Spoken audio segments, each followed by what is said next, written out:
All right, ladies and gentlemen, it's Red Feather once again, and welcome to part three, my bad, for the event overview concept. I know it, everyone knows it, but this one is the demonic apocalypse. Now, go ahead, acknowledge this is a Halloween event, sort of, but let's get into it. So here we have the Bastion. Yes, the Bastion for not extermination, the hunting grounds exists. Y'all can call it extermination all you want, but it's always gonna be called the hunting grounds for me because that was what it was when it first came out. I don't remember which update, but I know it was when the Scavenger Heimdall was a special edition for the Heimdall. But here we go. So Corporation DSC. The smartest engineers at DSC have made Bastion, a new four-legged robot which is the successor to Mars and was built to fight Titans. So, yep, if the Bastion was a robot, how I would do it. If it was a robot that released in the actual game and was usable, it would be four-legged, like its Hunting Grounds counterpart. It would be like the Mars with a turret and is a Titan killer. G-Man himself said he doesn't like Titans, so he's gonna like this. He would like this one, as he did the first time he looked. Housing one of the most powerful systems for each leg segment. Although not as fast as Mars, it makes up for that with more firepower. When the turret is deployed, Bastion becomes slightly lighter, increasing its own movement speed. The Mars has this little tidbit as well, so makes sense. And the ability is laser assault, not remote assault. Remote assault sounded pretty good, but I felt like I would have to give the Bastion its own unique name for its assault. So laser assault. The robot deploys an autonomous laser turret that disintegrates enemies with a concentrated laser beam that deals increased damage to Titans. I mean, if you're gonna make a Titan killer, you have to add the increased damage to Titans tidbit. The longer you push the button, the further the blah blah blah. After landing, the turret will hover above the ground and automatically fire at the nearest enemy. So while the Mars turret actually just sits on the ground, the Bastion turret slightly hovers above the ground. It would be difficult to imagine how that would be in game, but I'm pretty sure y'all would get it. While the turret is deployed, Bastion gets a 10 kh/m increases its movement speed and activates a reflector. Yep, unlike the Mars, where it has like a permanent personal Aegis shield, the Bastion gets a reflector, and I think it's very fitting. An undeployed turret will still fire at enemies for 7 extra seconds after returning. Now, unlike the Mars turret, where it would still be able to shoot if it's on the robot, the Bastion turret, because of all the new tidbits, like instead of rockets, it's a laser, and has a reflector instead of an Aegis, I felt like the turret should not fire when it's on the robot. Reflector, we all know what that does. Turret range is 600 meters, and this is to concentrate the new weapons it goes with. That is probably the wrong word. It's a turret lifetime / duration is 15 seconds. It's not gonna be 9 like the Mars, which was nerfed to the ground. The 17-second cooldown, which I think is perfect. Block damage 80% with 45% return damage. Damage dealt to Titans 145%, and 50% damage dealt to robots. That's alright. HP is 86,000.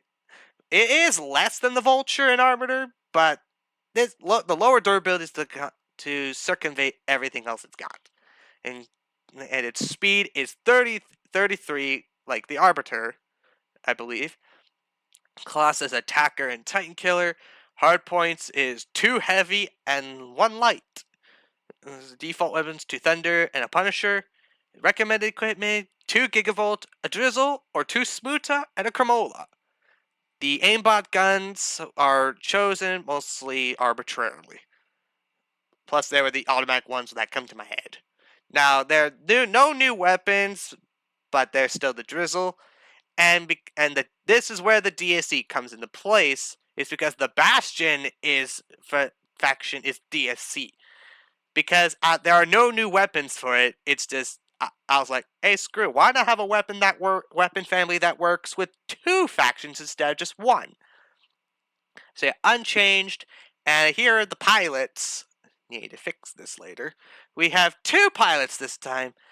The Bastion does not get one until the next update, but these two are for the same robot, the Vulture, starting with Craig the Shackled, a brutish predator. Vulture ignores any defensive points while airborne by 35%. Now, this is a bit similar to the Emoji pilot, but instead the Vulture does not deal more damage while flight. It essentially, the Vulture acts like its weapon is a bit like the Reaper, except it does not, it only ignores, you know what, it probably just ignored defenses while airborne.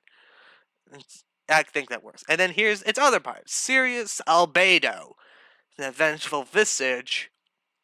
Obviously should tell you this pilot is perfect for an event. Upon getting airborne, Vulture is immune to negative effects and activates a reinforced reflector instead of stealth. This one would be very interesting because instead of stealth while airborne, the Vulture gets a reflector. The only difference between a reinforced reflector compared to the original is the reinforced reflector is immune to mitigation. Say like weapons like the railguns, Volt, Weber, and Gauss, or the Reaper. Yep, I get the Vulture is immune to the Reaper and railguns, just like one other robot we'll be seeing way later, because I hate them. They're everywhere. The Reaper, despite getting nerfed twice and feeling like they're unusable, I am still seeing them in almost every game. I'm like, it's not a robots game unless there's at least one person that has a robot that has the Reapers or just uses a Crisis overall. So yeah, there is no new mothership, as it says here, NA, but here's the new turret. And this one is very interesting. It's the Crimson Bulwark Station for the protection slot. Now, the Crimson Aegis is a new shield type that would be very cool to see. Defensive turret that applies the Crimson Aegis to your robot, and here's where it is. Crimson Aegis, a unique energy shield that blocks only kinetic and explosive damage while above 50% durability, and blocks only energy and sonic damage while below 50% durability.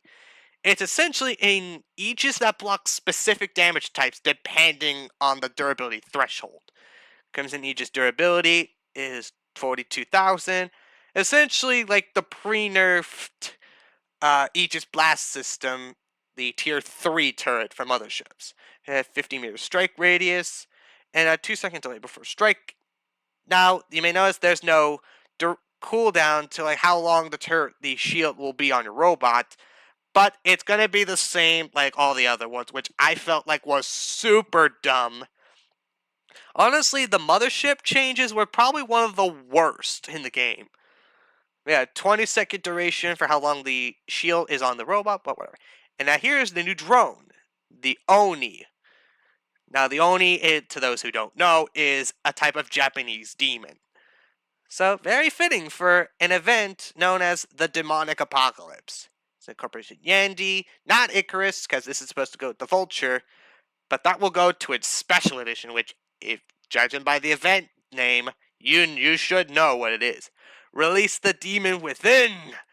An incarnate so ferocious it should be impossible to not take this with you as a companion. Nowadays, the only way for opponents to back away from you is through intimidation, which this drone is perfectly capable of doing. I know this isn't true, but it's just the flavor. Static Fang, the portable version of the electric laser guns, allows you to shoot at a range of up to 600 meters, you know that. Each hit accumulates a static effect on the enemy. When fully accumulated, the enemy loses the ability to fire its weapons for a short time. And 1600 damage, 600 meters, you know that. 2-second reload, effect duration 2.5 seconds. I think it makes perfect sense to make the drone effect duration less than the main weapons. I think that makes perfect sense. And now we move on to the other skills, on stealth, active, / dropped damage. Now this is very similar to the showdown drone, but instead of just getting the damage boost from when you only losing stealth, you get the damage boost when you both lose and gain stealth. The robot gains a damage bonus when it gains or loses the stealth effect, 9%. Similar to the showdown, but that's sadly getting nerfed, which is a bit ridiculous. More damage for static. This is a new one, but Here it is. Damage to the target is increased if they are affected with a static effect. So it's essentially like Kate O'Donnell, the the legendary pirate that works with the lockdown weapons. Like your weapons deal more damage if you're hitting a robot that has the lockdown effect. So 10% more damage. And then here's its unique skill: demonic roar. And this, like the flavor text, the intimidation, this is where it goes. This drone deals AoE damage as well as applying a glow effect, preventing affected enemies from disappearing from allied radars and to its target and all enemies around it. To those curious on what the glow effect does, and if the wording confuses you, this essentially means that if a robot gets the effect, it's a negative one, not a positive. If you get it, you essentially cannot go into stealth. Your robot can still use an ability, say like the Loki, for example. If it gets the glow effect, it can use its ability and go to its stealth phase, but you won't get stealth. The effect essentially acts like you apply the effect to the point where everyone on your team you has a quantum radar active when they don't have it as an active module. And the drone fires automatically when your targeting reticle is aimed at the enemy. This is like the Wasp drone where it automatically fires, but only if your cursor is actually targeting the enemy. It's essentially like the whiteout drone, but a little more crazy. 4,200 damage, 250 meters, 5.5-second reload time, and a 5-second direct effect duration.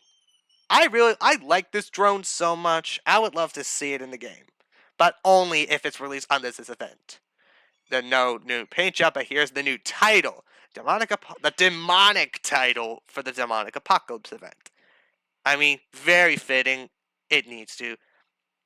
And here are the special editions. The Demonic Vulture. Just like the Arbiter, the Vulture gets another special edition way later. Same with the weapons. Same as special edition. Demonic Drizzle, Typhoon, and Gigavolt. Overall, I like this event. Is just super good. Hope you guys liked it, especially for a Halloween themed event. But it will let you guys be the decision. If you guys enjoyed it, please like, subscribe, and I will see you in the next video.